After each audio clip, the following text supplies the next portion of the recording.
Hello everyone, and welcome to today's video. This past week we had an exciting esports event to watch. And no, I'm not talking about the League World's group stage draw. I am, however, talking about this man's RTA tournament. XSkyKing hosted a 5v5 captain's draft featuring some of the game's top players this past week. The format had 8 captains selecting 4 teammates each in a snake draft, and then facing off against another team in 5 best-of-1 RTA battles, with the team winning 3 of the 5 1v1s advancing.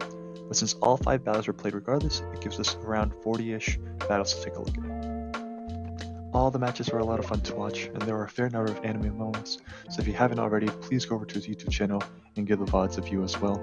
Links will be in the description. For today, I would like to specifically look at how often units were picked, why they were picked when they were, and also take a look at any interesting takeaways we can get from these battles. So without further ado, let's get into it. First, looking at picks, keep in mind that these are the units that were allowed all the way through the draft phase, so pre-bans and ban picks are not shown here.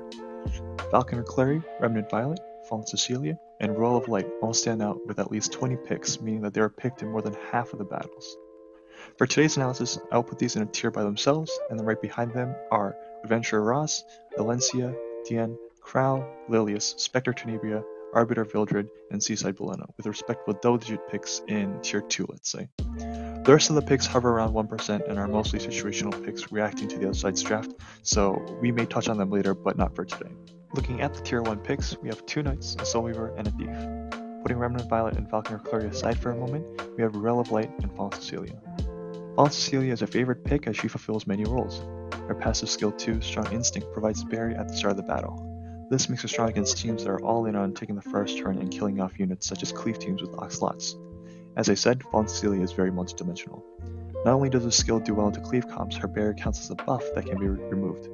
While this makes units that remove all buffs and apply the unbuffable debuff, such as Bassar strong against Fallen Cecilia, it also means that the barrier can be stripped in place of another more important buff such as an attack buff or debuff immunity buff for units that can only remove one debuff such as Sage Ball and Sazan, or mages running Yellow Violin. As if this skill doesn't do enough, it also provides a barrier at the end of each of her turns. The barrier can help a squishier unit or even herself to survive just long enough for someone to heal them up. On top of that loaded passive, her skill 3 is also very strong, as with a damage focused build, her multipliers allow her to dish out lots of damage against squishy units. And the skill modifier buff provided can force the enemy to hold off on using specific skills until another unit can pop the buff. In addition, her skill 1 after enhances gives her a 100% chance to provoke, adding more disruption with some effectiveness. This skill set allows her to heavily disrupt the enemy and be useful regardless of what the enemy picks in response, hence why her pick rate was so high. Also, if you take a look at the order of the drafts as well, Fallen Cecilia was picked almost always in the first rotation. Next in the first tier is Rel of Light. Although a bit less versatile than Fallen Cecilia, she is the best at what she does. Noticeably, her skill 2 removes all debuffs from a unit and heals alongside giving them a sizable barrier. Her skill 3 takes a unit of choice and revives them if they were dead, removes any debuffs and heals them back to full health, and then gives them the invulnerable buff on top. Not being impeded by unhealable or unbuffable debuffs and being an exclusive group of 4 units that can revive dead units makes her a great pick to protect her teammates. Unless you're going for an aggressive or cleave draft, Rel of Light is almost always a good pick, again, regardless of the enemies on the other side. Rounding out the top tier of picks is Falconer Clary and Remnant Violet. These two are paired as their symbiotic relationship boosts each other's popularity. Since Remnant Violet has a base speed of 116, it puts him as one of the faster damage healers. Remnant Violet's innate defense penetration and ability to provide his own attack buff lets him be a massive threat to all units below the 70% threshold, even without a dedicated support unit on the team. With a defense break, however, a 3,500 attack, 250 crit damage Remnant Violet can threaten to one-shot even 1,600 defense, 22k HP units, which is where Falconer Clary comes in. Falconer Clary also has a high base speed of 114, allowing her to be built fast as well.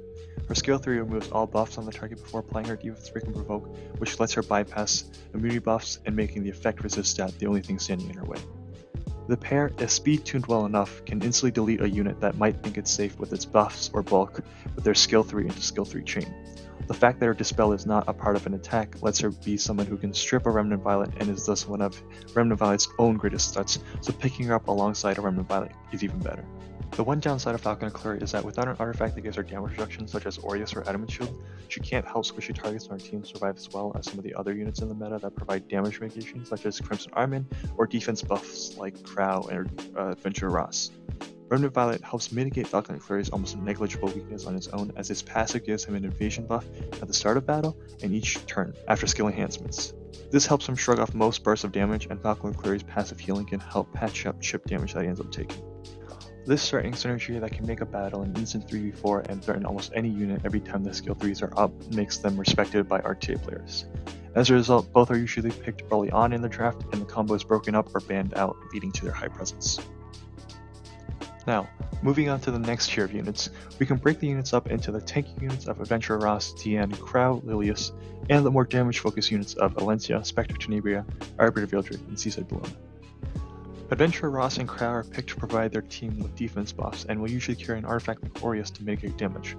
They differ a bit, as Crow is able to retaliate damage with his skill 3, while the Adventurer Ross is a bit more supportive in providing a bit of heals and immunity buff. He also prefers to let his teammates do the damage through the dual attacks and chance to defense break on his skill 2. Tian is similarly picked as she's one of 3 characters that can provide her team with the crit resistance buff, which reduces the teammate's chance of being hit with a crit by 50%. With the artifact Rod of Amaryllis and the combat readiness boost her skills give her, she is capable of sustaining a team by herself in certain scenarios. In addition, if your team is a bit soul reliant, she's amazing at just printing on souls by cycling her skills. Finally, all the DPS units on our team appreciate the attack boost that she provides as well. In general, she is a strong support unit and picked for her buffs. Lilius is generally picked as an answer to debuff heavy comps. If she is able to cut in between a Falconer Clary and a Remnant Violet combo, she can dispel the defense break and provoke, although she can be the target of the combo as well. She can be a bit more of an aggressive knight than Crow or Adventurer Ross with a bruiser damage build and her skill 1 dual attacks. Moving over to the DPS units, Alencia is sort of a middle ground between full tank and DPS. Having decent HP multiplier, she can dish out decent damage while soaking damage as well, and having defense break on her skill 1 makes her a threat, especially to squish units. However, what makes Alencia especially useful is her skill 3. Her Dispel can counter units such as Crow and Deanne and deny the squish units without effect resistance stats in the backline the buffs that they would like from those support units. Seaside Bologna is still an excellent unit despite her falling off a bit. She is a bit of a specific unit as she requires her artifact ring or special drink, and some people may have trouble getting that limit artifact. However, she does have innate damage reduction which allows her to survive well, and she excels against teams with lots of AoE skills as her counter chips with her artifact, and even more so if the battle reaches deeper into Frenzy. Having AoE attacks herself lets her reach units such as Spectre Tenebria, Assassin Coley, and Tempest Zern. All of her debuffs are useful as well unless you are facing something like a Champion's Rado. Arbiter Vildred is still one of the strongest damage dealers and is somewhat safe with a second life and guaranteed attack unless the opponent takes another turn. Something that is also underrated is his mischance increased debuff, and combat reduction can be used in a control comp to add more damage.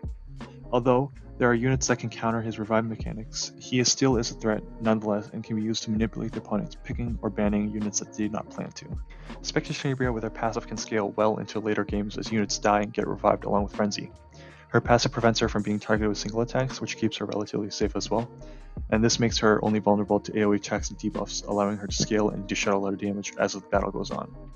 If you look at the units we have talked a lot about in this video, most of their skill usage will be single target or chip AoE attacks, and in response to all of these single target heavy meta picks, Spectre Tenebria has found her place as one of the best RTA damage dealers.